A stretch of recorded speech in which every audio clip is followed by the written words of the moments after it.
মুসলিমদের অধিকারটা পর্যন্ত ব্যাখ্যা করা হয়েছিল। আজকে আমি নিজেও আমাদের কারো প্রতিবেশী, আমাদের সহপাঠী, আমাদের অমুসলিম ভাইদের সাথে সৌহার্দ্যপূর্ণ সম্পর্ক রাখা, তাদের পূজা মণ্ডপগুলোতে একটু ভিজিট করার চেষ্টা করেছিলাম। আমরা তাদেরকে বলার চেষ্টা করেছি, যেখানে যে তাদের উৎকণ্ঠা, চিন্তা, ভয়, কি হবে, আমাদের নিরাপত্তা থাকবে তো, আমরা আপনাদেরকে ভোট দিলে আমাদের কেউ হামলা করবে না তো। আমরা তাদেরকে বলেছিলাম, আজ থেকে 1 বছর আগে বাংলাদেশের বৃহৎ পরিবর্তনের সময় আমরা যেভাবে একসাথে আপনাদের ব্যবসা, সম্পদ, সম্পত্তি, পুকুর সব কিছু আমরা একসাথে পাহারা দিয়েছিলাম, আগামী দিনগুলোতেও আপনাদের জন্য সবাইকে নিয়ে একটা সোনার বাংলাদেশ গড়ব, যে বাংলাদেশের সবার নিরাপত্তায় ইনশিওর হবে। সেখানে সম্মানিত উপস্থিতি, আজ বাংলাদেশ জামাত ইসলামী নতুন এই বাংলাদেশে আপনাদের কাছে এসেছে। বাংলাদেশ জামাত ইসলামী আপনাদেরকে একটা নতুন দিনের জন্য কাজ করতে বলছে। আজকে কেন জামাত ইসলামকে প্রয়োজন? আপনি যদি দেখেন, আমাদের দেশের এই দীর্ঘ সময় স্বাধীনতার পর থেকে অদ্যাবধি পর্যন্ত যে সময়টা গেছে, অনেক রাজনৈতিক দল ক্ষমতায় এসেছিল, কিন্তু বাংলাদেশের মানুষকে সত্যিকার মুক্তি তারা দিতে পারে নাই। আমি সব সময় বিভিন্ন জায়গায় যাই, গিয়ে বলি, আপনি বলেন তো বাংলাদেশের বর্তমানে সবচেয়ে বড় সমস্যা কি? আপনাদেরকে যদি সবচেয়ে বড় সমস্যা কি বলেন তো? দুর্নীতি, তাই না? সেখানে যাবেন, সেখানে দুর্নীতি। সরকার যদি 100 টাকা দেয়, 5 টাকার কাজও অনেক সময় জনগণ পায় না। গত 4-5 দিন আগে দেখলাম, 3 সপ্তাহ আগে এই যে জামগ্রামে একটা রাস্তা উদ্বোধন হয়েছে,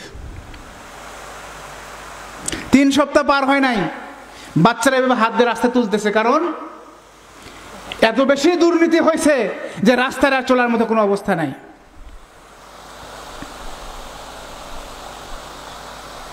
এরপরে যদি বলি কি সমস্যা, আমাদের দেশের সমস্যা চাঁদাবাজি, আমাদের দেশের সমস্যা সিন্ডিকেট।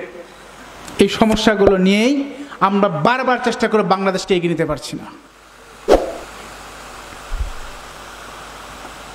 আমার মনে হয় না এখানে কেউ আছেন, আপনাদেরকে যদি বলি এমপি হিসেবে আমার কাছে আপনারা কি চান,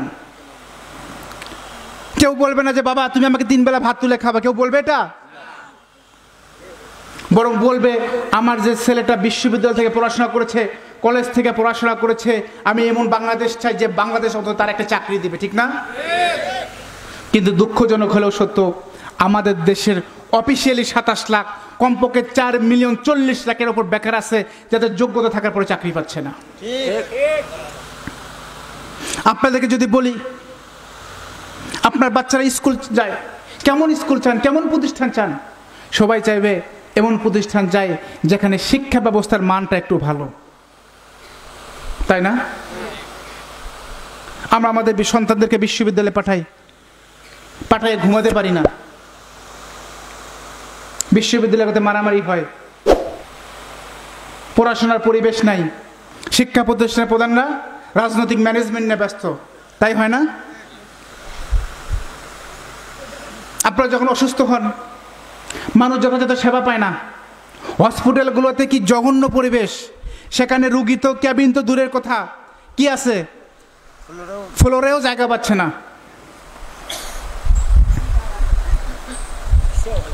চিকিৎসার কথা আমি বাদই দিলাম।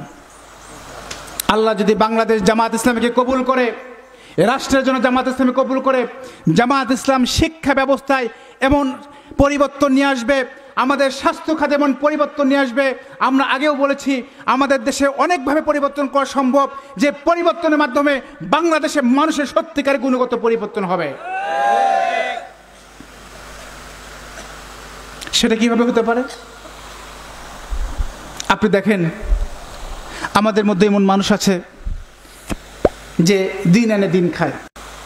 অনেকে আছেন 10,000 টাকা মাসে বেতন পায়, অনেকে আছেন 15,000 টাকা মাসে বেতন পায়, কেউ 50,000, কেউ 2 লাখ, কেউ 5 লাখ, কেউ 10 লাখ টাকা আয় করে, আছে না? কিন্তু যে মানুষের 10 লাখ টাকার আয় করে তার যদি একটা চিকিৎসা করে 10 লাখ টাকা খরচ হয়, এটা কি তার জন্য কষ্ট হবে? কিন্তু একই রোগ যদি এমন মানুষের হয় যার মাসিক আয় 10,000 টাকা, কিংবা দিন মজুর, দিন এনে দিন খায়, সে 10 লাখ টাকাতে চিকিৎসা করতে পারবে? বাংলাদেশ জামাত ইসলামী এমন একটা রাষ্ট্র ব্যবস্থা কায়েম করতে চায় যেখানে প্রত্যেকে তার আয় থেকে একটা পার্সেন্টেজ সরকারের কাছে জমা দেবে। সরকারের কাছে জমা দেওয়ার মাধ্যমে যাদের আয় কম তারা জমা দেবে না, কিন্তু সরকার স্বাস্থ্য ব্যবস্থা এমন সিস্টেম নিয়ে আসবে, আপনার চিকিৎসা করতে 50 লাখ টাকা খরচ হয়, সরকার সেটা দিতে বাধ্য থাকবে। আমি অনেক বছর মালয়েশিয়া, তুরস্কে ছিলাম। আমি আমার জীবনে চিকিৎসা করতে আমার কখনো 1 টাকা খরচ হয় নাই। যখন ওষুধ কিনতাম 90% টাকা সরকার দিত, 10% টাকা আমি দিতাম। তো এই ব্যবস্থা কি চাইলে আমরা করতে পারি না? কিন্তু এটা নিয়ে আমাদের যারা সরকারি ছিল তাদের কোনো চিন্তা নাই। কারণ তারা তো বাংলাদেশে হসপিটালগুলোতে চিকিৎসা নেয় না, তারা সর্দি লাগলে বিদেশে গিয়ে চিকিৎসা করে, হার্টের অসুখ হলে ইন্ডিয়া যায়, চেন্নাই যায়, তারা মাউন্ট এলিজাবেথে যায়। আমরা এমন একটা বাংলাদেশ তৈরি করতে চাই যে বাংলাদেশে স্বাস্থ্য সেবার মাধ্যমে বাংলাদেশের মানুষ বিদেশে যাওয়ার প্রয়োজন ফিল করবে না। আমাদের আমি ডাক্তার শফিকুর রহমান অসুস্থ হয়েছিল, তাকে আমরা বলেছিলাম আপনি বিদেশে চিকিৎসা নেন। তিনি বলেছিল আমি বাংলাদেশ জামাত ইসলামের আমির হয়ে যে বিদেশে চিকিৎসা নাই, তাহলে অন্যান্য রাজনৈতিক দলের মতোই এই বাংলাদেশের মানুষের জামাত ইসলামের ব্যাপারে তাদের আস্থাহীনতা হয়ে তৈরি হবে।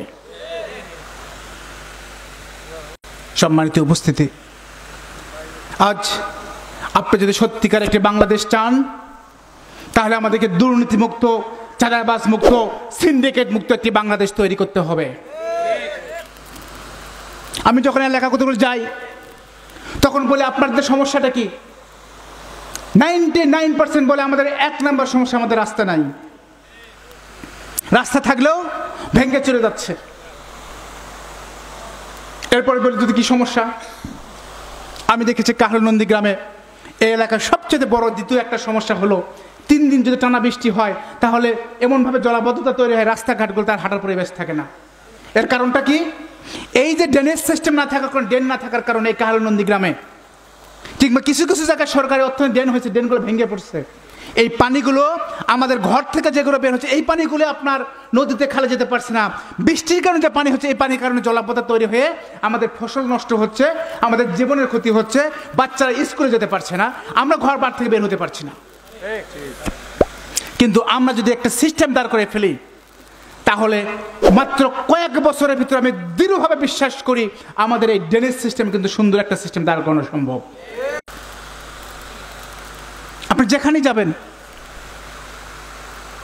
সম্মানিত উপস্থিতি, বাংলাদেশ জামাত ইসলামী আজকে আপনাদের কাছে এসেছে সেই নতুন একটি দিনের দাওয়াত নিয়ে, যে দিনের জন্য বাংলাদেশের মানুষ এত বছর ধরে প্রত্যাশা অপেক্ষায় ছিল। বাংলাদেশের সব রাজনৈতিক দল ক্ষমতায় এসেছে, কিন্তু বাংলার মানুষকে মুক্তি দিতে পারে নাই। আজ জামাত ইসলামী বাংলাদেশ আল্লাহ যদি কবুল করে, বাংলার মানুষ যদি তাকে ভোট দেয়, ইনশাআল্লাহ আপনাদেরকে নিয়ে বাংলাদেশের সকল মৌলিক সংস্কার করে সকলের জন্য মানবিক, কল্যাণকর, ধর্মীয় মূল্যবোধের ভিত্তিতে একটি সুন্দর বাংলাদেশ তৈরি করব আমরা ইনশাআল্লাহ।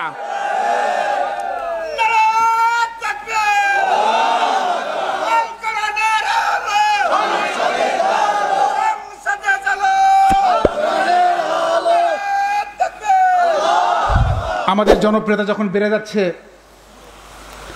তখন আমাদের প্রতিপক্ষরা কিন্তু আমাদের বেশি ব্যাপারে তত বেশি অপপ্রচার চালাচ্ছে না।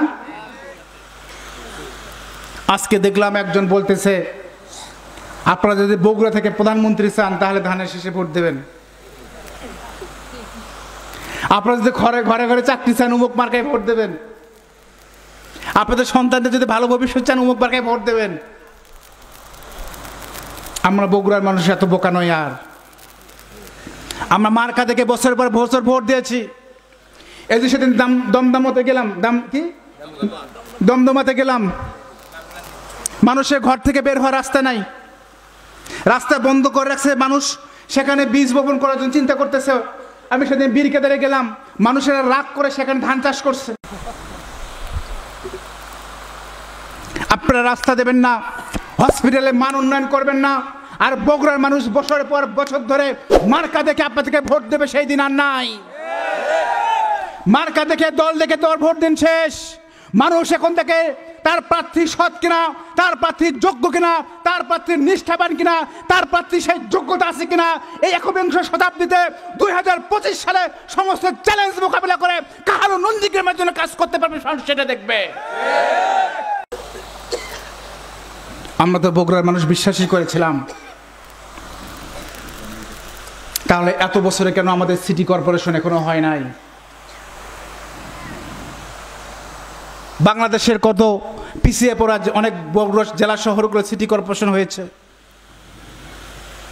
24-এর বিপ্লবের পরে আমরা বগুড়ার কিছু তরুণেরা, যুবকেরা, ঢাকা বিশ্ববিদ্যালয়ের সাবেকেরা আমরা উদ্যোগ নিয়েছিলাম বগুড়া একটি এয়ারপোর্টটা দ্রুত চালু হোক, সিটি কর্পোরেশনের কাজটা দ্রুত এগিয়ে যাক, বিশ্ববিদ্যালয় একটি পূর্ণাঙ্গ বিশ্ববিদ্যালয় হোক। সে পূর্ণাঙ্গ বিশ্ববিদ্যালয় না হয়ে যেটি 2003 সালে পাশ হয়েছিল, সেটি 2025 সালে 22 বছর পরে এসে বিজ্ঞান ও প্রযুক্তি বিশ্ববিদ্যালয় হয়েছে। সিটি কর্পোরেশনের কার্যক্রম যখন এগিয়ে যাচ্ছে, এয়ারপোর্টের কার্যক্রম যখন এগিয়ে যাচ্ছিল, একটা গোষ্ঠী পরিকল্পিতভাবে শুধুমাত্র ক্রেডিট নেওয়ার জন্য বাধা তৈরি করে এই কার্যক্রমগুলো তার বন্ধ রাখার চেষ্টা করছে। আমরা বগুড়ার মানুষ, আমরা দৃঢ়ভাবে বিশ্বাস করি এই বগুড়া কারো অনেকের জন্মভূমি হতে পারে, কিন্তু বগুড়ার মানুষ শাহ সুলতান বলগি রহমতুল্লাহ এর এই বগুড়ায় ইনশাআল্লাহ আগামী দিনে আমরা জামাত ইসলামী যে ডাক দিয়েছে, জামাত ইসলামী যে জাগরণ শুরু হয়েছে, টেকনাফ থেকে তেঁতুলিয়া সারা বাংলাদেশে যে বিজয় শুরু হয়েছে, ঢাকা বিশ্ববিদ্যালয়ের ছাত্ররা যে পথ দেখিয়েছে, সেই পথ ধরে শুধু কাল নন্দীগ্রাম নয়, সারা বাংলাদেশের মানুষ ইনশাআল্লাহ জামাত ইসলামকে ভোট দেবে। আপনারা এখন থেকেই আপনাদের বাড়িতে বাড়িতে, ঘরে ঘরে, প্রতিবেশীদের, আত্মীয় স্বজনের, গ্রামবাসীদের সবার কাছেই নতুন এই বাংলাদেশ প্রতিষ্ঠার প্রয়োজনীয়তা, জামাত ইসলামকে বিজয়ী করার প্রয়োজনীয়তা, সন্ত্রাস মুক্ত, চাঁদাবাজ মুক্ত, দুর্নীতিবাজ মুক্ত একটা বাংলাদেশের প্রয়োজনীয়তা আপনারা তুলে ধরার চেষ্টা করবেন।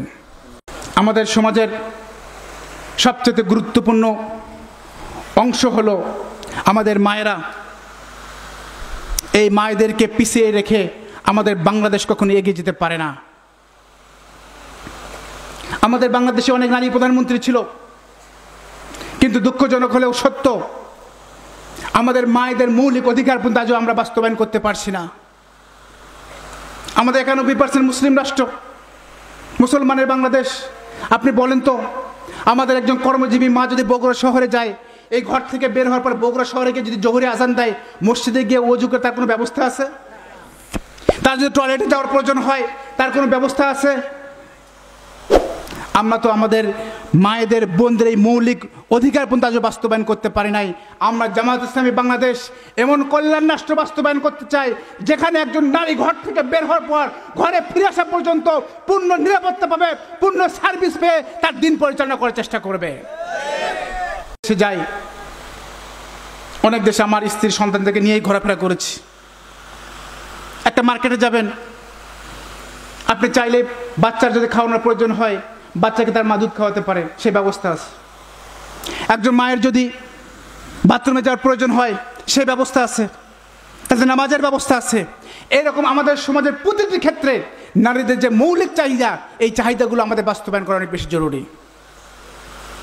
সম্মানিত উপস্থিতি, আমি আমার বক্তব্য দীর্ঘায়িত করতে চাই না। আপনাদের মাধ্যমে আপনাদের পরিবারের সবাইকে আমার সালাম পৌঁছে দেবেন। আমরা সবাইকে নিয়ে আগামী দিনে একটা সুন্দর বাংলাদেশ তৈরি করতে চাই, যে বাংলাদেশ হবে সকলের বাংলাদেশ, যে বাংলাদেশ হবে দল, মত, ধর্ম, বর্ণ নির্বিশেষে সকলের বাংলাদেশ, যে বাংলাদেশে রাসূল করিম সাল্লাল্লাহু আলাইহি ওয়াসাল্লামের সিরাতের আদর্শের আলোকে প্রতিটি ক্ষেত্রে আমরা বাস্তবায়নের মাধ্যমে একটি সত্যিকারের বাংলাদেশ তৈরি করবো ইনশাআল্লাহ। জাল হক ওয়া জাহাকাল বাতিল, ইন্নাল বাতিলা কানা জাহুকা। আসসালামু আলাইকুম ওয়া রাহমাতুল্লাহি ওয়া বারাকাতুহু।